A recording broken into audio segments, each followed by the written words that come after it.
नाजरीन, डीडी उर्दू की जानिब से मैं डॉक्टर खुर्शीद आपका यूनानी क्लिनिक में दिल की गहराइयों से इस्तकबाल करता हूँ। जैसा आपको ख़बर है कि डीडी उर्दू की ये कोशिश रही है कि वो न सिर्फ तहज़ीब और सकाफ़त की हिफाजत और उसके फ़रोग़ में काम करे, बल्कि डीडी उर्दू की यूनानी क्लिनिक के ज़रिए हम ये कोशिश कर रहे हैं कि यूनानी मेडिसिन या यूनानी तिब के ज़रिए बहुत सारे मौज़ूआत पर बहुत सारे माहिरीन का हम ख़याल लें और तिब्ब यूनानी को घर घर तक पहुँचाएँ, बिल्कुल उसी तरह से जैसे सैकड़ों साल पहले तिब्ब यूनानी लोगों के इलाज व मुआलजे का एक बेहतरीन तरीक़ा था। और इसी सिलसिले की आज की कड़ी में मेरे साथ हिंदुस्तान के best teacher awardee government of India के प्रोफेसर अख्तर सिद्दीकी साहब तशरीफ़ लाए हैं, जो कि तकरीबन 40 सालों से मरीज़ों का इलाज तरीक़े यूनानी के ज़रिए कर रहे हैं। और वैसे तो वो बहुत सारे मरीज़ों का इलाज अलग अलग अमराज के लिए करते रहे हैं, लेकिन उनकी शोहरत पूरे हिंदुस्तान में, पूरी दिल्ली में इस नहज पर है कि वो जिगर के खुसूसी अमराज का इलाज करते हैं। मैं दूरदर्शन उर्दू की जानिब से प्रोफेसर अख्तर सिद्दीकी साहब का इस्तकबाल करता हूं। सर, आपका बहुत बहुत शुक्रिया कि आप वक्त निकाल के डीडी उर्दू की इस महफिल में आए। बेहद आपका इस्तकबाल करता हूं मैं। सर, सबसे पहले मैं आपसे ये जानना चाहूँगा कि जैसे तिब्ब यूनानी का ये नज़रिया है कि तिब्ब यूनानी में जिगर को बहुत ज़्यादा अहमियत दी जाती है, और ख़ास तौर से जो भी हम लोग चीज़ें खाते हैं, पीते हैं, माकूल व मशरूबात हैं, वो जिगर से ही गुज़रती हैं। तो जाहिर है कि जिगर पे ख़तरात भी बहुत ज़्यादा होते हैं। सो ज़रा सा आप हमारे नाजरीन को जिगर की अहमियत तिब्बी नुक्ते नज़र से बताने की कोशिश करें। शुक्रिया डॉक्टर खुर्शीद अंसारी साहब। मैं पहले शुक्रिया अदा करता हूँ पूरे डीडी उर्दू चैनल का, जिन्होंने अपने चैनल के ज़रिए से मुझे इंसान और ख़ास तौर से मरीज़ों की फ़ायदे की बात पहुँचाने का मौका फ़राहम किया। मैं आपसे अर्ज़ करूँ कि मैंने 80 में पास किया था, उसके बाद मैंने एमडी किया। तो एमडी का टॉपिक जो मेरी थीसिस का था वो ये था कि जो टीबी के मरीज़ों को दवा दी जाती है टीबी की, वो टीबी की दवाएं जो है हीपेटोटॉक्सिक होती हैं, जो लीवर को ख़राब करती हैं। अब मजबूरी होती है कि दवाएं तो देनी है, तो फिर अब ये सवाल ये पैदा हो तो कैसे लीवर को बचा जाए और टीबी का भी इलाज किया जाए, इलाज किया जाए। तो उसके लिए हमने एज ए एडजुएंट थेरापी एक यूनानी की बहुत ही आसान सी और मुख्तसर दवा, उसका नाम है कब्दी या तिर्याके जिगर। तो हमने 2 ग्रुप बनाए थे, एक तो जो सिर्फ मॉडर्न मेडिसिन देते थे टीबी की, और दूसरा ग्रुप वो था मरीज़ों का जिसको टीबी की दवाओं के साथ हम अपनी यूनानी दवाएं, एक छोटा चूरन था वो सफूफ कब्दी के नाम से तिर्याके जिगर से वो देते थे। लेकिन जब हमने उनका एलएफटी कराया, लीवर फंक्शन टेस्ट, तो वो ग्रुप जिसमें सिर्फ हमने टीबी की दवाएं दी थी, उसमें जिगर के अंदर वर्मी कैफियत पैदा हो गई और सीरम बिलिरुबिन आ गया, जॉन्डिस होने लगा, मरीजों की भूख कम हो गई, बदहजमी हो गई, मरीज कमज़ोर होने लगे। लेकिन जिन लोगों को हमने टीबी की दवा के साथ साथ यूनानी दवाएं दी थी तिर्याके जिगर के एतबार से, वो मरीजों को उनकी भूख भी बढ़ी और उनका गैस भी बनना बंद हो गया, और उनको कब्ज होता था कब्ज भी नहीं हुआ, और मरीज को यहीं पे एक सवाल और मेरे जहन में है। मैं चाहता हूं कि मेरे नाजरीन को ये बात बावर होनी चाहिए। आपने जिक्र किया जॉन्डिस का। सो क्या मैं ये जानने की कोशिश आपसे कर सकता हूँ, हमारे नाजरीन को भी समझ में आए कि जॉन्डिस का होना क्या सिर्फ जिगर की बीमारियों से वाबस्तगी है या कोई और वजह भी हो सकती है? हाँ, जिगर जो है, ये जॉन्डिस जो है 3 तरह का होता है। एक तो प्री हेपेटिक कहते हैं, एक हेपेटिक होता है, एक पोस्ट हेपेटिक होता है। प्री हेपेटिक में क्या है कि नॉर्मली जो खून हमारा आरबीसी वगैरह का डिस्ट्रक्शन, जिसकी वजह से टूटने के बाद में ये सफरा बनता है या अगर किसी दवा या किसी जहरीले मादे की वजह से या मर्जी कैफियत की वजह से वहाँ डिस्ट्रक्शन ज़्यादा होने लगे, तो उसके बाद जो है बिलीरुबिन ज़्यादा बनता है, जिसकी वजह से सीरम बिलीरुबिन बढ़ जाता है। उसको प्री हेपेटिक कहते हैं। एक हेपेटिक के जब लीवर के अंदर सूजन या इल्तहाबी कैफियत खुद की बीमारी हो, जिगर की खुद की बीमारी, जी जी खुद की बीमारी है, तो उसमें जो है जिसको कहते हैं कंजुगेटेड बिलीरुबिन जो है अनकंजुगेटेड कंजुगेटेड बिलीरुबिन में तब्दील नहीं होता, तो जिसकी वजह से वो लीवर से नीचे की तरफ जो नॉर्मली आना चाहिए इंटेस्टाइन पर खाने को हजम करने के लिए ज़रूरी है, वो नहीं आ पाता, वो नहीं बदलता, जिसकी वजह से जॉन्डिस तो हेपेटिक। तीसरे जो है पोस्ट हेपेटिक होता है कि हमारे जो गॉल ब्लैडर या पित्ता है उसके अंदर अगर कोई रुकावट पैदा हो जाए, उस रुकावट की वजह से लीवर के अंदर बढ़ता है सीरम बिलीरुबिन और फिर जॉन्डिस हो जाता है। तो ये 3 तरह का होता है। 3 तरह का। सो माने तमाम तर जो यरकान है या जॉन्डिस है उसका बराह रास्त जिगर से कोई ताल्लुक नहीं है, जिगर हो भी सकता है और नहीं भी हो सकता। हाँ, ये मैंने जैसे अर्ज किया 3 तरह का होगा। तो हम तीनों तरह के हम डायग्नोस करते हैं कि अगर पीरी हेपेटिक है लीवर से, पहले तो उसका इलाज करते हैं। अगर लीवर के अंदर कुछ स्वेलिंग पैदा हो गई है जिसको हेपेटाइटिस कहते हैं। अब ये हेपेटाइटिस मुख्तलिफ तरह का होता है। आजकल जो वायरल हेपेटाइटिस ए, इसी पे मैं आना चाह रहा था सर कि जैसे कि बीमारियों में जिगर चूंकि एक ऐसा उज़्व है, एक ऐसा ऑर्गन हमारी बॉडी में, जो भी खाया पिया जाएगा वहीं पर उसका इस्तेहाला, वहीं पे उसका मेटाबॉलिज्म होगा, तो लीवर सबसे ज़्यादा ख़तरे पे भी रहता है। और नाजरीन ये बात आप जान लीजिए कि जितनी भी सिंथेटिक दवाएं हैं उनमें से बहुत ज़्यादा का बुरा असर जिगर या लीवर के फेल पर होता है। सो उसके लिए आपको एहतियात के साथ अंग्रेज़ी दवाओं का इस्तेमाल भी करना चाहिए और इस्तेमाल करने से पहले किसी माहिर तिब से ज़रूर राब्ता करना चाहिए। सर मैं आपसे ये जानना चाह रहा था कि जैसे आम तौर पे एक आम आदमी भी गांव में भी चाहे वो रहता हो, वो कहता है कि हेपेटाइटिस हो गया।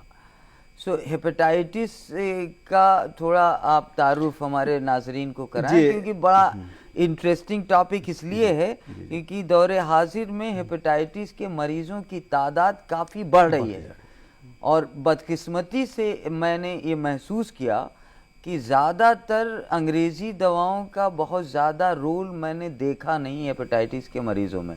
तो इसलिए मैं चाहूँगा कि हमारे नाजरीन तिब्ब यूनानी से इस्तेफ़ादा करें, इससे पहले हेपेटाइटिस का एक आम सा नज़रिया हम लोग जान लें। जी डॉक्टर साहब, जैसे मैंने अर्ज़ किया कि बीमारी के असबाब होते हैं, जो इटियोलॉजी कहते हैं या असबाब होते हैं। तो जो भी हम इसके अंदर जिगर के अंदर पैदा होती है, जैसे मैंने आपको बताया ड्रग इंड्यूस्ड हेपेटाइटिस होता है, जो टीबी की दवाओं से और दूसरी दवाओं से, पैरासीटामोल वगैरह से भी होता है, बुखार की दवा। हाँ, तो हम जब डायग्नोस करते हैं तो कहते हैं ये किस वजह से हुआ है इसका, तो उन दवाओं को भी बंद कर देते हैं, खासतौर से जोड़ों की दवाएं हैं और दूसरी दवाएं। या फिर आजकल जो देखा जा रहा है यहाँ हमारे दिल्ली में और यूपी, रामपुर और मुरादाबाद और बिजनौर, इधर से बहुत मरीज़ हमारे बिहार, बंगाल से बहुत मरीज़ आ रहे हैं जो वायरल हेपेटाइटिस, वैसे तो ये 5 तरह का था, A B C D E, लेकिन इसमें जो सर यहीं पे एक और मुदाखलत करूंगा कि कौन सा वायरल हेपेटाइटिस ज़्यादा खतरनाक? हाँ, मैं बता रहा हूँ कि वायरल हेपेटाइटिस बी और सी ज़्यादा खतरनाक है। चूँकि इसके ख़तरनाक होने की और भी मैं बताऊँ कि अगर इसको प्रॉपर ट्रीटमेंट ना किया जाए तो इसकी वजह से जो पहला स्टेज होता है वो cirrhosis of liver, cirrhosis of liver यानी उसके अंदर फाइबर्स टिश्यू डेवलप हो जाते हैं, उसकी जो है डेंसिटी बढ़ जाती है, स्टिफनेस बढ़ जाती है, जिसकी वजह से जो खून मैदा और आंतों से जज्ब होकर लीवर के अंदर पहुंचता है वो लीवर के अंदर पहुंचना कम हो जाता है और लीवर की ताकत जो है उसको हजम करने की जो protein, fat, carbohydrate, minerals water होते हैं वो कमज़ोर पड़ जाती है। उस कमज़ोर पड़ने की वजह से मरीज़ के अंदर फिर कमज़ोरी लाहक हो जाती है, खाना हजम नहीं होता, गैस बनती है, कमज़ोरी मुस्तक है, तो उसे सिरोसिस ऑफ लीवर कहते हैं। सिरोसिस ऑफ लीवर जब डेवलप हो जाता है और अस्पतालों में हमारे जाते हैं तो ये हमारी मॉडर्न मेडिसिन में लिखा हुआ है कि फाइब्रोसिस इरिवर्सिबल चेंजेस, जब इरिवर्सिबल चेंजेस है तो वहाँ अस्पताल में एडवाइस किया जाता है कि अगर ये मॉडरेट फाइब्रोसिस डेवलप हो गया है तो इसको आप लीवर ट्रांसप्लांट कराएं। अच्छा सर, यहीं पे मैं आपको मदाखलत कर रहा हूँ कि आपके पास ऐसे मरीज आ गए जिनको ये तशखीस की जा चुकी है कि वो वायरल हेपेटाइटिस से सफ़र कर रहे हैं। सो तिब्ब यूनानी में उसके मुआलजे का क्या लेवल है कि कैसे आप शुरू करते हैं? हाँ, अब मैं आपको बना दूं, वो हमारा बुनियादी कॉन्सेप्ट जो है मॉडर्न मेडिसिन के अलावा दूसरा है। वो ये कि उसमें जो उसका टेस्ट कराते हैं हम, HbSAg, SCV और वो सारे जो लिवर फंक्शन SCV-RNA, टेस्ट हैं, सारे HbVNA, एंजाइम्स हैं। अल्ट्रासाउंड और ये हाँ। कराते हैं। तो उसमें मॉडर्न मेडिसिन में हम एंटीवायरल देते हैं। जी जी। एंटीवायरल, उसमें हेपेटाइटिस बी के लिए अभी कोई कॉम्पिटेंट एंटीवायरल पैदा नहीं हुआ कि उसको बिल्कुल ख़त्म किया जा सके। जी जी। हाँ, हेपेटाइटिस सी में मॉडर्न मेडिसिन में जो एंटीवायरल उसका बहुत अच्छा इफेक्ट है। वो 3 महीने के अंदर मेजोरिटी ऑफ द पेशेंट का वो बिल्कुल TND हो जाता है, जदीद जदीद में। हाँ, तर्ज इलाज लेकिन में। उसका अपने साइड इफेक्ट है। मरीज को ड्राइनेस होती है, कमजोरी होती है, पैल्पिटेशन होता है और दूसरी प्रॉब्लम पैदा हो जाती है। हमने जो यूनानी का कॉन्सेप्ट है, हमारा यूनानी का कॉन्सेप्ट है कि खून के अंदर फासिद मादा पैदा होने की वजह से बहुत सारी बीमारियां पैदा हो जाती हैं। तो ये वायरस जो है वो फासिद मादा है, यूनानी कॉन्सेप्ट है। और इस यूनानी कॉन्सेप्ट फासिद मादे को हम ब्लड को क्लीन करने के लिए, फासिद मादा, उसके लिए हम दवाएं देते हैं। यूनानी नज़रिया है अमराज का, वो दरअसल बॉडी में 4 तरह के फ्लूइड पाए जाते हैं, अखलाते अरबा जिनको हम कहते हैं, और उन्हीं फ्लूइड में किसी एक फ्लूइड्स जैसे कि खून, बलगम, सफरा, सौदा, ये सारे बेसिक फ्लूइड्स हैं बॉडी कॉन्स्टिट्यूशन में, बॉडी कंपोजिशन में। यूनानी का नज़रिया मर्ज़ ये है कि अगर इन्हीं अखलात में या इन अखलात में मौजूद जो मिजाज है उसमें गैर तबई कैफियत लाहिक हो जाए या फिर वो बेएतदाली आ जाए, तो उसी को हम लोग मर्ज़ कह रहे हैं। सर बता रहे हैं कि अगर जिगर के अंदर कोई इल्तिहाबी कैफियत है तो उसकी वजह किसी खिल्त के अंदर गैर एतदाली होगी या फसाद या डिरेलमेंट होगा। जी सर। तो मैं ये अर्ज़ कर रहा था कि शुरू में जो हमारे ये जो वायरस हेपेटाइटिस बी और सी है, इसको हम फसाद खून की कैटेगरी में अपने रखते हैं। अच्छा। उसका उसूल ये है कि उसमें मुसफ़्फ़ियात दिए जाएं। हाँ। जब हमने इस कॉन्सेप्ट को सामने रखकर और अपने मरीजों का इलाज किया तो उसमें हमें रिजल्ट बहुत अच्छे पाए। उस अच्छे पाने की वजह से ये था कि मरीजों सर जैसे 2-4 ऐसी अद्वियात जो आपके यहाँ या यूनानी में मुसफ़्फ़ियात के दर्जे में बयान की जाती है, बहुत सारी दवाएं हैं जिससे हमारे नाजरीन अगर वो नुकसानदेह नहीं हैं तो उसका इस्तेमाल कर सकते हैं, शायद वो उनके किचन में अवेलेबल हो। तो जरा 2-4 बहुत ही आम मुसफ़्फ़ी दवाएं बहुत सारी हैं, सैकड़ों हैं तिब में तो, लेकिन शातरा, चिरायता, सरपुका, गुलेमुंडी, संदल सुर्ख और नीम, अच्छा, ये सब इस्तेमाल की जा सकती हैं। अफसनतीन है, खुशीरी है, सारी दवाएं इस्तेमाल कर सकते। तो हमने वो दवाएं देनी शुरू करी जिसकी वजह से मरीजों का जो SCV, RNA और HBV DNA था वो भी कम हो गया और कुछ लोगों का बिल्कुल ख़त्म हो गया। और जनरल कंडीशन भी पेशेंट की इम्प्रूव हो गई। तो उनके मुकाबले हमारे कई सौ पेशेंट इस पर हमारे ठीक हो चुके हैं। ये तो पहले स्टेज जो खून की खराबी की वजह से पैदा होता है उसको हेपेटाइटिस कहते हैं, हेपेटाइटिस बी और सी। इसके बाद में दूसरा, जब इसके अंदर मर्ज़ी कैफियत ज़्यादा हो जाती है तो वो जॉन्डिस होता है। उस जॉन्डिस को यूनानी में सफरावी बीमारी कहते हैं। तो उस वक्त हम मुंजिजे सफरा और मुसले सफरा वो दवाएं देते हैं जिसकी वजह से वो जॉन्डिस भी हमारे ठीक हो जाता है। नाज़रीन, ये मुंजिजात सफरा से मुराद ये है कि तरीक़ा यूनानी में कुछ उसूल हैं कि हम जिन मादों का फसाद हो चुका है उनको इस काबिल बना दिया जाए कि वो जिस्म से बाहर की जा सकें।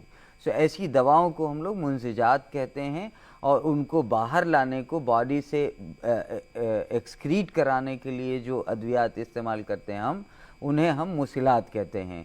बहुत सारी ऐसी दवाएं जो कि जिगर को पूरी तरह से मर्ज़ ने गिरफ्त में ले रखा है, जिससे कि अरकान या जॉन्डिस मैनिफेस्ट हो रहा है। उसमें प्रोफेसर सिद्दीकी साहब ये बता रहे हैं कि वो मुंजिजे सफरा या कोलेरोगाग अद्वियात का इस्तेमाल करते हैं। सर, उन 2-4 ऐसी दवाओं का भी आप नाम बता दीजिए जिससे कि पीलिया को काज करने वाला जो पिगमेंट है वो बॉडी से एक्सपेल हो जाए। हाँ, तो मैं ये अर्ज़ कर रहा था कि इस तरह से ये 4 तरह की, जो एक तो पहली जो मैंने बताया कि उसको ये सुए मिजाज दमवी कहलाते हैं, दूसरे सुए मिजाज सफरावी, तीसरा एक बीमारी ऐसी है कि वो बलगमी होती है जिसमें मरीज़ों का खून बनना कम हो जाता है और बदन के अंदर फूलापन पैदा होता है, आंखों पे तहब्बुज, मुंह पे तहब्बुज, रंग जर्द पड़ जाता है, एसाइटिस वो हो जाता है, तो उसको हम सुई मिजाज बलगमी कहते हैं। उसका इलाज करते हैं। इस वक्त जो मैं इलाज कर रहा हूँ वो सुई मिजाज सोदावी है, यानी जब ये इखलात के अंदर इतना एहतराक पैदा होता है, सख्ती पैदा हो जाती है, तो वो हम कैटेगरी जिसको मॉडर्न मेडिसिन में सिरोसिस ऑफ लीवर कहते हैं, जी जी, उस सिरोसिस ऑफ लीवर को सुई मिजाज सौदावी में रखकर हम अब इलाज कर रहे हैं। मेरे पास तकरीबन 85 केसेस ऐसे हो चुके हैं जो मुख्तलिफ अस्पतालों से, एम्स से, सफदरजंग से, ILBS से, गंगाराम हॉस्पिटल से, अपोलो से, यूपी के बहुत सारे उससे, यानी जिनका इलाज उन्होंने कहा लेकिन इम्प्रूवमेंट नहीं हुआ, वहाँ के अस्पतालों ने एडवाइस कर दिया लीवर ट्रांसप्लांट, लेकिन मरीज़ फाइनेंशियली कमज़ोर है, डोनर अवेलेबल नहीं है, जिसकी वजह से वो लीवर ट्रांसप्लांट नहीं था। जो लोग यहाँ से ठीक हो गए उन मरीज़ों ने उनको बताया और वो मरीज़ हमारे पास आए। अभी भी मेरे पास कई पेशेंट यहाँ दाखिल हैं और मैं आपको फ़ाइल दिखा सकता हूँ कि फाइब्रो स्कैन जो हमारे अस्पतालों में करा जाता है उसमें नॉर्मली जो है वो 6 होता है, लेकिन अगर 8 तक हो जाए तो फाइब्रोसिस, और 8 के ऊपर हो जाए तो उसको सिरोसिस ऑफ लीवर कहते हैं। तो सिरोसिस ऑफ लीवर का, जिसका लीवर ट्रांसप्लांट ओनली ट्रीटमेंट है मॉडर्न मेडिसिन में, लेकिन हमारे यहाँ यूनानी के ज़रिए से वो फाइब्रो स्कैन रिड्यूस हो रहा है, जो कि जब मेंशन है कि फाइब्रोसिस इरिवर्सिबल चेंजेस, लेकिन हमारे पास फाइब्रो स्कैन की बहुत सारी रिपोर्ट मेरे पास इस वक्त भी मौजूद है कि जिनका पहले ज़्यादा था लेकिन 2-3 महीने बाद कराया तो उसका कम हो गया और लीवर फंक्शन नॉर्मल हो गए। ये सर और एसाइटिस खत्म हो गया, आप बात बता और रहे हैं, एसाइटिस खत्म हो गया। तो मैं इस चैनल के ज़रिए से, DD चैनल के ज़रिए से आप लोगों को ये बताना चाहता हूँ कि अगर हमारे पास कोई ऐसे मरीज़ हैं जो कि लीवर ट्रांसप्लांट को अफोर्ड नहीं कर पाते, पोस्ट ऑपरेटिव ट्रीटमेंट है उसका खर्चा बर्दाश्त नहीं कर पाते, उनको डोनर अवेलेबल नहीं है और उनको कोई इलाज की किरण नज़र नहीं आ रही है, तो वो लोग मजीदिया अस्पताल में रहकर हमारे इस इलाज से, यूनानी इलाज से फ़ायदा हासिल कर सकते हैं। नाजरीन, जैसा कि आप सर को सुन रहे थे कि मैं तो खुद गवाह हूँ कि बहुत सारे वायरल हेपेटाइटिस के केसेस के जो बायोकेमिकल असेसमेंट्स हैं, रिपोर्ट्स हैं, या अल्ट्रासोनोग्राफी या फाइब्रो स्कैन की रिपोर्ट्स हैं, उनकी बुनियाद पर मैंने खुद देखा है बहुत सारे साइंटिस्ट, बहुत सारे फिजिशियंस, बहुत सारे माहिरीन हेपेटोलॉजिस्ट वो हैरत ज़दा हैं, क्योंकि जो तरीक़े यूनानी है इलाज का, ख़ास तौर से जिगर के अमराज में, वो ज़मानों से बहुत मुफीद साबित होती रही है। और सर की हज़ाकत और उनकी महारत तकरीबन 40 साल पुरानी है और उन्होंने जिगर के अमराज के इलाज को अपनी एक्सपर्टीज़ बनाया है। सो आप अगर इस तरह की बीमारियों में आपका कोई जानने वाला या कोई गरीब आदमी, कोई परेशान आदमी है, बहुत ही सनद याफ्ता इदारों में अपने आप को दिखाया और वहाँ से उसे मायूसी हाथ लगी है, तो वो जामिया हमदर्द के मजीदिया हॉस्पिटल में आके यूनानी तरीक़ा इलाज से इस्तिफ़ादा ले सकता है। सर, मैं आपसे और एक बात पूछना चाहता हूँ कि जैसे बार बार हेपेटाइटिस होती रहेगी तो एक ज़माना ऐसा आएगा कि CLD हो जाएगा, क्रॉनिक लिवर डिजीज़ हो जाएगा, जिसका मैनिफेस्टेशन सिरोसिस के ज़रिए होगा, जिसे हम लोग, नाजरीन को मैं बता दूं, सिरोसिस का माने ये होता है कि श्रिंक कर जाएगा, लीवर श्रिंक कर जाएगा, क्योंकि वहाँ पर बैंड जो बनेंगे, हीलिंग बैंड, वो उसके वॉल्यूम को कम कर देंगे। जब वॉल्यूम लीवर का कम हो जाएगा तो उसकी जो काम करने की जो सलाहियत है वो जाहिर है कि हैम्पर कर जाती है, उसमें तखफीफ आ जाती है। सर, आपके पास ऐसे भी मरीज़ आए जिनके बारे में आपने बताया कि उनको डॉक्टरों ने ट्रांसप्लांट एडवाइस किया था, और माशाल्लाह बहुत सारे ऐसे मरीज़ हैं जो अभी एडमिट भी होंगे और बहुत सारे फाका हासिल करके अपने घरों को जा चुके। आपसे मैं ये जानना चाहता हूँ, जो ऐसे क्रॉनिक लीवर डिजीज़ के मरीज़ थे जिनको डायग्नोस हो गया था कि they are suffering from viral hepatitis and they have a very feeble future, so क्या ऐसे मरीज़ इलाज के हो जाने के बाद यूनानी के ज़रिए वो आपके टच में रहते हैं? अभी मैं आपको दिखा दूँ, ये मेरे फाइल है, ज़रा से दिखा दें। जी, ये जी, यूपी से आई हैं, ये यूपी से पेशेंट आए हैं। जी जी देखिए मैं आपको ये दिखा दूं, इस वक्त ये अभी 3-4 दिन पहले मेरे पास एडमिट हुई हैं। ये रिपोर्ट है 19 अगस्त 2019 की। ये एलएफटी देखिए, अब इनका ये एलएफटी बिल्कुल नॉर्मल हो गया है जी। हीमोग्राम है इस वक्त, एचबी इनका 11 ग्राम है। और इससे पहले मैं अभी आके फिर बोलूंगा, जब ये हमारे पास आए थे उस वक्त 8 ग्राम था। अच्छा, एनीमिया था। कितना वक्त पहले आई थी सर ये 1 साल पहले हमारे पास आई थी। और जब ये आई थी तो बिल्कुल उसमें स्ट्रेचर पर आई थी, और इनके बहुत ज़्यादा डिस्टेंशन ऑफ एब्डोमेन था, बहुत कमज़ोरी थी और हाइपोटेंशन था, और इनको भी जो है लीवर ट्रांसप्लांट वो एडवाइस कर दिया था। जी। लेकिन हमने एडमिट करते भी, चूंकि ये किसी ने जानने वाले ने रेफर करा था, तो मुझे हेजिटेशन हो रहा था एडमिट करते हुए कि कुछ भी हो सकता। तो इस पेशेंट की, इनके नाम है सुखवेरी देवी, और इनकी एज है 55 ईयर्स, ठीक है, 50 ईयर्स। तो इनके बेटे लेकर आए थे, मैंने बेटे को एक्सप्लेन कर दिया इनकी के डायग्नोस जो प्रोग्नोसिस है पुअर है, किसी वक्त भी कुछ हो सकता है। मैं मजबूरी में कर रहा हूं आपकी वजह से, लेकिन इस पेशेंट को आपको कहीं बड़े अस्पताल लेना चाहिए। माशाल्लाह वो जी हाँ, तो अब मैं आपको दिखा रहा हूँ। ये कब की है? जो ये कल की है, ये 19 अगस्त की है। अच्छा, 19 अगस्त की है। इससे पहले की रिपोर्ट ये आपको मैं दिखा दूं। देखिए ये यूरिन की रिपोर्ट है, नॉर्मल है। जी। और इनका जो है अभी फाइब्रो स्कैन कराया, इस वक्त फाइब्रो स्कैन 12 है, यानी मॉडरेट फाइब्रोसिस है इसमें। जी। सिरोसिस, मॉडरेट सिरोसिस है।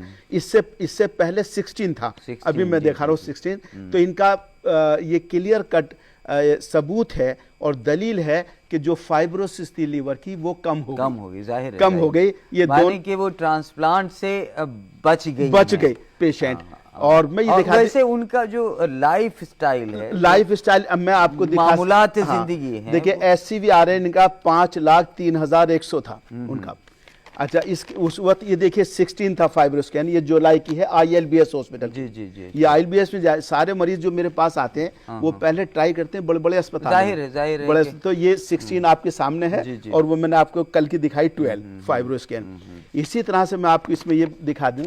देखिए ये तो नाजरीन ये एक केस है। हाँ, जो ये एडमिट भी है। इस तरह के बहुत सारे केसेस सर के अंडर में अभी एडमिट भी हैं, और उस पर वो रिसर्च भी कर रहे हैं। मैं कई इंटरनेशनल पेपर जर्नल्स में सर के पेपर इस मौजू पे छपे भी हुए हैं। और चूँकि बहुत सारी जो अंग्रेज़ी दवाएं दी जाती हैं उनके साथ हिपेटोटॉक्सिसिटी या जिगर पर बहुत सारी नुकसानात होते हैं, सो तिब्बे यूनानी की तरीक़ा इलाज से या जिगर को महफूज रखने वाली या जिगर को क़ुव्वत देने वाली दवाएं साथ में दी जा सकती हैं।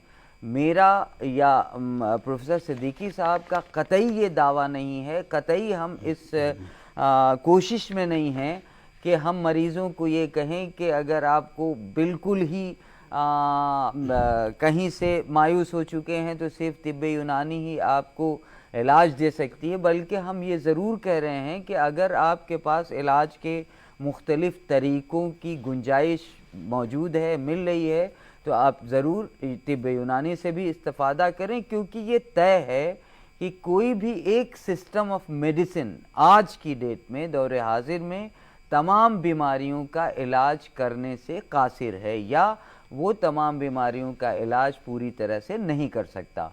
तो जैसे आयुर्वेदा, जैसे सिद्धा, जैसे यूनानी, जैसे होम्योपैथी, जैसे मॉडर्न मेडिसिन, अलग अलग बीमारियों की कुल्ली इलाज के तरीके हो सकते हैं, या ज़रूरत इस बात की भी है कि हम कई सिस्टम ऑफ मेडिसिन को इकट्ठा करके मरीज़ की फ़लाह के लिए, इंसानों की फ़लाह के लिए एक integrated system of approach of management of treatment कर सकते हैं। सर फिर से मैं आपसे गुफ्तगू कर रहा हूँ कि इसके अलावा जो हेपेटाइटिस के तो आप माहिर हो ही चुके हैं, जो दूसरी बीमारियां हैं उनमें और किस तरह के मरीज आपके क्लिनिक पे आते हैं या अस्पताल में आते हैं? अब देखिए उसमें जो बहुत सारे मरीज पर मैं ये बता दूं, देखिए इसकी जो है ना, मैं ये मेरे पास 20 पेशेंट की एक समरी अभी जो ये सिरोसिस ऑफ लीवर की, जी, जी। क्योंकि ये मर्ज ऐसा है जो मुझे भी बेचैन करता है। हाँ, जाहिर है, जब कोई जाहिर है मरीज मेरे कि- पास आता तो मुख्तलिफ अस्पताल से जहाँ हम रेफर करना चाहते हैं वो वहीं से वो आता, वहीं से तो अब हम referred कहाँ आता है। रेफर हाँ, करें? बिल्कुल तो फिर हम सोचते हैं एक इंसानी हमदर्दी की वजह से कि इंसानों को, जब हमें ये यूनानी का एक बहुत बड़ा ज़ख़ीरा हमारे पास है, तो ये हर यूनानी ग्रेजुएट और हर यूनानी टीचर और हर यूनानी फिजिशियन की जिम्मेदारी है कि उस खजाने को निकालकर हम उससे मरीजों को फायदा पहुंचाएं। जी, अगर वो जी। किताबों में रखा गया तो किसी इंसान को फायदा नहीं हाँ, पहुंचने बिल्कुल का। जाहिर है, जाहिर इसलिए है। कि जो भी यूनानी फिजिशियन वो हैं उनकी जिम्मेदारी है अखलाकी और एक मॉरल और इथिकल कि हम उन लोगों को दवाएं भी प्रोवाइड करें और मेहनत कोशिश करके सही दवा तजवीज़ करें और सही तशख़ीस। तो ये मेरे पास 20 केसेस ऐसे हैं जिनका फाइब्रोस्कैन पहले बढ़ा हुआ था, जिनको एसाइटिस था, और ये दूसरी जगह के इलाज से मायूस होकर तब मेरे पास आए थे, और ये जो है मरीज हमारे ठीक हुए। तो इसका कहीं सर आपने रिसर्च जर्नल्स में पब्लिश हुए हैं मेरे कई कराया? इंटरनेशनल, हाँ, कई इंटरनेशनल जर्नल में ये पब्लिश भी हुए हैं। जी, जी। अभी मैं इसी पे मेरा लेक्चर था जापान में, ओसाका में। ओके जी, ओसाका इंटरनेशनल कॉन्फ्रेंस थी, उसी पर जो है viral hepatitis, management of hepatitis be with यूनानी मेडिसिन, ओके। ये मेरा टॉपिक था। मैं वहाँ पर गया था। तो अभी जो है मैं सर आपसे ये जानना चाह रहा हूँ कि हेपेटाइटिस के अलावा जो क्लिनिक्स पे या मजीदिया हॉस्पिटल में आपके पास जो मरीज आते हैं वो और कौन सी हमारे पास जो है ये दमे के मरीज आते हैं, अस्थमा के? अस्थमा के। जी, जी, जी। अब हमारे पास ज़्यादातर वही मरीज आते हैं जिसमें जो है दूसरे जगह से वो लाइलाज हो चुके थे, अब ये पूरा फायदा नहीं पाता। जी, जी। तो मैंने देखा कि वो लोग जो स्टेरॉइड्स ले रहे थे, जब उनको यूनानी दवाई दी तो उनकी स्टेरॉइड्स लेना खत्म हो गई। अच्छा, गुड। और बिल्कुल खत्म तो नहीं हुआ, लेकिन पहले से उनको काफी इम्प्रूवमेंट हुआ। इम्प्रूवमेंट भी हुआ और डोज भी कम हो गई। जैसे उसमें हम कुश्ता अबरक्सिया देते हैं, जी, जी, जी। कुश्ता वो देते हैं हम, करन लैल, है ना, बहुत सारी हब्बे ज़ीक़ुन नफ्स है, शरबत सदूरी है, लौक सपिस्ता खाशमरी हमदर्द की, जी, जी, जी। ये दवा देते बहुत फायदा तो होता है। नाजरीन देखिए, अभी आप इसी तरह से दिल के जो मरीज आते हुए जी, जी, जी। उनको हम कुर्स फिजा, कुर्स जवाहर मोरा, दवाउल मिस्क, खमीर आबरेशम, जिनको सांस फूलता चलते हुए और वो मॉडर्न मेडिसिन लेते हैं, लेकिन तो हमने देखा कि दिल के मरीजों में भी बहुत आराम हुआ, दमे के मरीजों में बहुत, लीवर के मरीजों में आता। इसके अलावा बहुत सारे पेशेंट हमारे पास सेक्सुअल प्रॉब्लम के आते हैं, यानी जिसको जिरियान कहते हैं या प्रीमैच्योर इजैकुलेशन कहते हैं या इरेक्टाइल डिसफंक्शन कहते हैं। जी, जी, ऐसे मरीजों का भी यूनानी में बहुत अच्छा इलाज है। नाजरीन, जैसा आप सुन रहे थे, आज हमारे दरमियान प्रोफेसर अख्तर सिद्दीकी साहब थे, जो एक बहुत ही माहिर फिजिशियन है यूनानी के और हिंदुस्तान के one of the best teacher awardee हैं by the government of India. Sir, आपका बेहद शुक्रिया कि आपने बहुत ही हमें मालूमात दी जिससे हमारे नाजरीन इस्तिफ़ादा हासिल कर सकते हैं। नाजरीन से मैं ये गुजारिश करता हूँ कि किसी बीमारी के लिए जब भी आपको इस तरह की दिक्कतें हों, ख़ुद से इलाज ना करें बल्कि किसी माहिर से ज़रूर रब्ता करें। सर, इसी के साथ मैं दूरदर्शन उर्दू की यूनानी क्लिनिक की जानिब से आपका बहुत बहुत शुक्रिया अदा करता हूँ कि आपने अपना वक्त हमें दिया। हम नाजरीन को ये बताना चाहते हैं कि हम अगली गुफ्तगू भी तिब्ब यूनानी के किसी माहिर के साथ करेंगे। बेहद शुक्रिया, थैंक यू। मैं भी शुक्रिया अदा करता हूँ डीडी उर्दू चैनल का कि आज उन्होंने मुझे मौका दिया और अपनी बात बहुत सारे मरीज़ों को तक पहुँचाने, ताकि उनको भी फ़ायदा हो। और डीडी चैनल के ज़रिए से ये बात पहुँच गई, तो मैं डीडी चैनल का बहुत बहुत शुक्रिया अदा करता हूँ। बहुत बहुत शुक्रिया सर, बहुत बहुत शुक्रिया, थैंक यू।